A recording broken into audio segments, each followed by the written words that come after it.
ચૂંટણીએ ખાલી આ એક લોકસભામાં ગેનીબેનને ચૂંટીને મોકલ્યા છે એવું નહીં, પણ આખા ગુજરાત અને દેશમાં એક નવી દિશા બતાવી છે કે એક બાજુ પૈસા હોય, સત્તા હોય, સંપત્તિ હોય, પોલીસ હોય કે પ્રશાસન હોય, પણ એક સામાન્ય પરિવારમાંથી આવનારી દીકરી ને જો લોકો કાર્યકરો ધારે તો તમામ સત્તા સંપત્તિને ઘર ભેગી કરીને એક સીટ જીતાડીને દિલ્હી મોકલી શકે છે।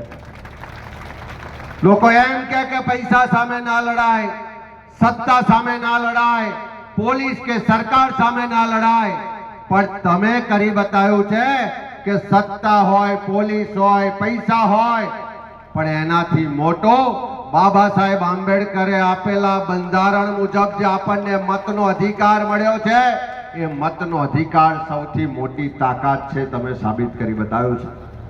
બેને કહ્યું કે આપણા નેતા રાહુલજી જ્યારે કન્યાકુમારીથી ભારત જોડો યાત્રાની શરૂઆત કરી ત્યારે આખા દેશના લોકો એની મજાક ઉડાવતા હતા કે આ રાહુલ ગાંધી કઈ રીતે 4000 કિલોમીટર ચાલશે, પણ એ મક્કમ મનનો એક નેતા હતો કે જેણે આખા વિશ્વમાં કોઈ ના કરી શક્યો એવું પોતાના માટે, પોતાની પાર્ટી માટે નહીં, પણ આ દેશમાં જે જાતિવાદી લોકો ભાગલા પાડો ને રાજ કરોની નીતિથી રાજ કરે છે એની સામે એમણે નારો આપ્યો કે નફરત છોડો, ભારત જોડો। એ કન્યાકુમારીથી શરૂઆત કરી, ક્યાંક આવો જ વરસતો વરસાદ હતો, કડકડતી ઠંડી હતી, ધોમધખતો તાપ હતો, પણ કોઈનાથી પણ ડર્યા વગર કે ડગ્યા વગર અનેક જગ્યાએ એમની જાનને પણ જોખમ હતું, તેમ છતાં મક્કમતા સાથે કન્યાકુમારીથી શરૂ થયેલી યાત્રા બેને કીધું એમ વરસતા વરસાદ ને બરફ વર્ષા વચ્ચે શ્રીનગરમાં એમણે પૂરી કરી। અને એ દિવસે એમણે કીધું તો કે જે રીતે અંગ્રેજો આ દેશના લોકોને ભાગલા પાડીને રાજ કરતા હતા, આ દેશની સત્તાને સંપત્તિ લૂંટીને પોતાના દેશમાં લઈ જતા હતા, આ દેશના લોકો પર જોર જુલમ ને અત્યાચાર કરતા હતા, લોકો ગરીબ લોકો ગુલામ જ રહે અને પૈસાદાર વધુ પૈસાદાર થાય એવી નીતિથી રાજ કરતા હતા, એની સામે એક નવી આઝાદીની લડાઈ લડવાની છે। જે અંગ્રેજોનું શાસન હતું એવું જ શાસન આજે દિલ્હીમાં બેઠેલી સરકારનું ચાલે છે। આ સરકાર પણ તમારા મારા ટેક્સના પૈસાથી જે સરકારની તિજોરીઓ ભરાય છે, જે આ દેશની સત્તા અને સંપત્તિ છે એનું કેન્દ્રીકરણ કરી અને મુઠ્ઠીભર લોકોને ધરવી રહી છે, મુઠ્ઠીભર લોકોની તિજોરીઓ ભરી રહી છે। આજે પણ આ નવા અંગ્રેજો ભાગલા પાડો ને રાજ કરોની નીતિથી શાસન કરી રહ્યા છે। આજે ચૂંટણી આવે તો સમાજ સમાજને સામે લાવે છે, જાતિ જાતિને સામે લાવે, ધર્મના નામે રાજનીતિ કરે છે ને પોતાની ખુરશીને સત્તા બચાવી રાખે છે। પણ એ લોકો સામે લડાઈ લડીને રાહુલજી કહે છે કે ડરો મત, અને સાથે સાથે પેલા શિવજીની મુદ્રા સાથે કહે છે ડરાવો પણ મત।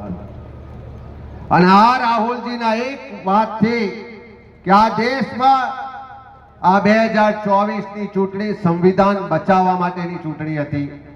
જે બાબા સાહેબ આંબેડકરે આપણને સંવિધાન આપ્યો કે દેશનો વડાપ્રધાન હોય કે સુઈ બાબર કે વાવનો કોઈ સામાન્ય ગરીબ માણસ હોય, બંનેના મતની કિંમત એક સરખી છે, બંનેનો આ દેશની સત્તા અને સંપત્તિનો વહીવટ કોણ કરશે એ નક્કી કરવાની સત્તા અને તાકાત એક સરખી, જેવું બાબા સાહેબના બંધારણે તાકાત આપી।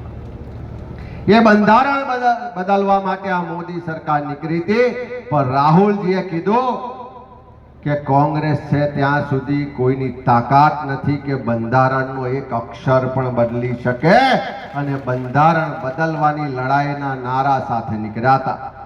નફરત છોડો, ભારત જોડો, ડરો મત, ડરાવો મત, સંવિધાન બચાવવું છે અને આ દેશના સામાન્ય લોકોને એનો અધિકાર અપાવવો છે, વાતને લઈને નીકળ્યા હતા। જે લોકો 400 પારની વાત કરતા હતા એ માંડ પેલા નાયડુ ને નીતિશ કુમારની પેલી બે બાજુની બૈસાખી હોય ને એના સહારે ખુરશી પર બેઠા છે. બાજુ લખી રાખજો, થોડા સમય પછી મહારાષ્ટ્ર, હરિયાણા, કાશ્મીર, ઝારખંડની ચૂંટણી છે. 4 રાજ્યોની ચૂંટણીનું પરિણામ આવતા આવતા તો આ બૈસાખી બેવ બાજુથી ખસી જવાની છે. આ સરકાર લાંબુ ટકવાની નથી. અને એટલા જ માટે આપણે જ્યારે જ્ઞાનીબેનને પાર્લામેન્ટમાં બોલતા જોઈએ તો આપણે ઘેર બેઠા બેઠા પેલા મોબાઈલમાં રીલ્સ જોતા હોઈએ ને તો પણ આપણી છાતી ગજગજ ફૂલે. અમે બેઠા બેઠા આણંદ કે અમદાવાદમાં જોતા હોઈએ તોય છાતી ગજગજ ફૂલે કે પેલા નરેન્દ્ર મોદીને આટલા 10 વર્ષમાં જેટલું દુઃખ ક્યારેય નહીં થયું હોય એટલું દુઃખ આ જ્ઞાનીબેન પાર્લામેન્ટમાં ઊભા થઈને બોલતા હશે ને તારે થતું હશે. તારે મારે તમને 2-3 જ વાત પૂછવી છે. અહીં ઠાકરસિંહભાઈએ